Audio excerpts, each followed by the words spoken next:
I would step outside, but I would get completely soaked. But as you can see, it is pouring down rain. I'm actually going to step back inside because I'm getting a little wet.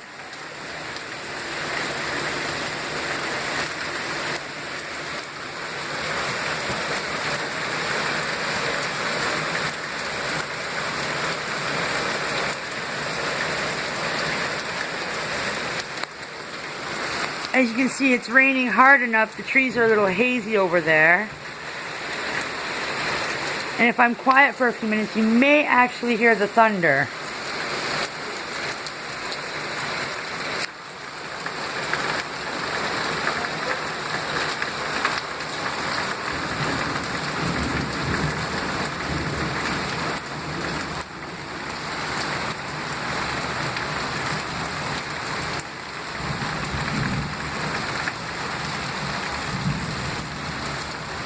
And now it's slowing down a little.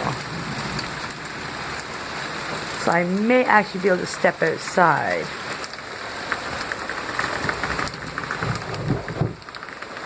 That was just me moving a chair.